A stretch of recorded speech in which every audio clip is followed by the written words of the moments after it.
তুমি মাননীয় প্রধান উপদেষ্টার প্রেস সচিব, বঙ্গবন্ধুর জন্য কোথায় কারা কেক কাটবে না কাটবে এটা কি তোমার মতো ধনেশকে জিজ্ঞেস করবে? তোমার ধনেশকে কি জিজ্ঞেস করে কাটতে হবে? হ্যাঁ, আওয়ামী লীগ নিষিদ্ধ করেছো বা বন্ধ করছো, রাষ্ট্রের নিয়ম তো আমরা মানতেছি না। ধরপাকড় কাউকে বাদ রাখছো? বাদ রাখো। এই বেটা, বাংলাদেশের যেখানে পুলিশ নাই সেখানে কিন্তু ছাত্রলীগ যুবলীগ আছে, ঠিক আছে? সব কিন্তু আমরা উড়া যাই নাই। রাষ্ট্র নিয়ম করেছে, ঠিক আছে, আমরা পার্টি অফিসে বসি না, আমাদের পলিটিক্যাল কোনো প্রসেশন নাই, আমরা পালায় থাকি। তুমি আমারে একদম আমার গর্ত থাকতো, এটা তোর বাপের জায়গা, এটা আমার জায়গা, তুই তোর ধনেশ পাঠা।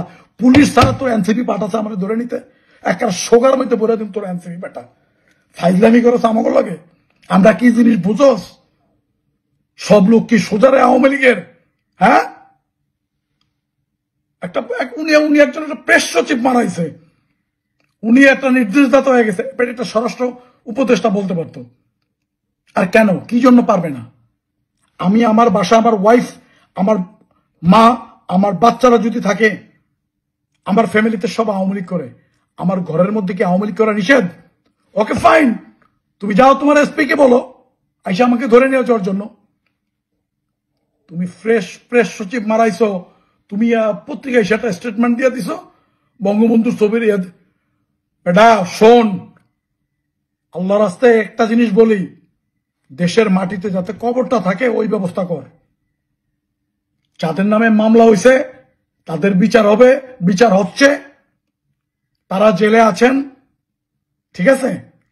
এত জ্বালাইস না রে ভাই, এত জ্বালাইস না, এত জ্বালাইস না। আওয়ামী লীগ এরকম করে নাই। বঙ্গবন্ধুর ছবি নিয়ে করলে উনি কেন পাল ফালায় দিব উনি? এই মিয়া, তুমি পালায় দেবে দেশ ছেড়া, আমি বুঝলাম। তোমার আত্মীয় স্বজন থাকবো না আমাদের সাথে? তোমার চাচাতো ভাই মামাতো ভাই নাই? তোমার আত্মীয় স্বজন আমাদের লাগে থাকবো না? তারা মরলে আমরা মাটি দেব না? এরকম চোখ পল্টি মারো না, চোখ দিয়ে মার্বেল খেলায় দিব একদম, বুঝছো? চোখ দিয়ে মার্বেল খেলায় দিম। ব্যাকেরা তো ধনেশ মনে করো না, সেনাবাহিনী রাজ্যে উঠতে গেলে সোগার চামড়াটা পর্যন্ত থাকবে না, বুঝছো? দেখছো তোমার এনসিপি তোমাকে ক্ষমতার আমলে যে ট্যাঙ্কি দিয়ে চলতে হয়। এই দেশে এখনো সবচাইতে জনপ্রিয় নেত্রী হচ্ছে বেগম খালেদা জিয়া আর শেখ হাসিনা। এটুকু তোমাকে বললাম, এইটুকু তোমাদেরকে বললাম। আমার জেলায় তোমার এনসিপি আমার পাল ফালানোর যোগ্যতা রাখে না মিয়া, বুঝছো? আমরা কাউন্ট করি বিএনপি আওয়ামী লীগ। তুমি একজন বালের একটা স্বরাষ্ট্র ইয়ে হইছে, আইন মানতেছি, আইন মাইনা চলতেছি, সবকিছু চলতেছি, তারপরে তুমি বঙ্গবন্ধুর এই মানে আমি আমার বঙ্গবন্ধুর ছবি আমার বুকে, তুমি বুকে চালাও দেই, তোমার মেশিন লয়ে পাঠাও তোমার জিনিস একেবারে বালের উল্টা চালা দিন চিনে মানুষ অন পর্যন্ত। এইটা একটা স্বরাষ্ট্র কি, এইটা একটা বালের ইয়ে হয়েছে, উপদেষ্টা হয়েছে, প্রেস সচিব হয়েছে, যা মন চায় তাই করে। এটার এই মন চাওয়ার হোক আমরা মারি আর কি, বাল চল গুণানকার। বাট আমি ফেরারি, তুই রাস্তার বাইরে জঙ্গলে নামতে, আমি সারা রাস্তার জঙ্গলে আসছিলাম, আন্দি উন্দি নামিস, জঙ্গলের মধ্যে নামিস, হাজার হাজার লোক থাকে আমার সাথে, ফুটকি বাইরে একদম ধরায় দিমু। ধন্যবাদ, কেউ বেয়াদবি নেবেন না, আমার মুখটা একটু খারাপ হয়ে গেছে। এটা অনলি ফর এই সচিবের জন্য।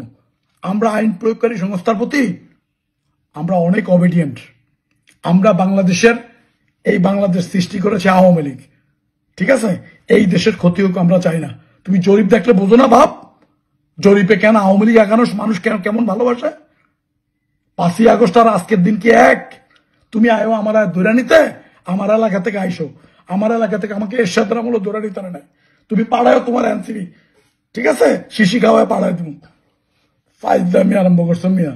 বঙ্গবন্ধুর ছবি থাকতে পারবো না, বঙ্গবন্ধুর ছবি আমি আমার বাসায় নিষেধ করছে? হ্যাঁ, জীবনে যত জেলে গেছি তত মেয়াদ তোমার বয়স হয়েছে? হ্যাঁ, তুমি যে ফাইজলামি করো, তুমি একজন বড় সাংবাদিক মারাইছো, সারা জীবন কিন্তু তোমার লগে ওই ইয়া থাকবে না, প্রোটোকল থাকবে না, বুঝছো? ভালো হয়ে যাও, এই করে দিলাম, নাইলে কিন্তু সবার চামও থাকবে না।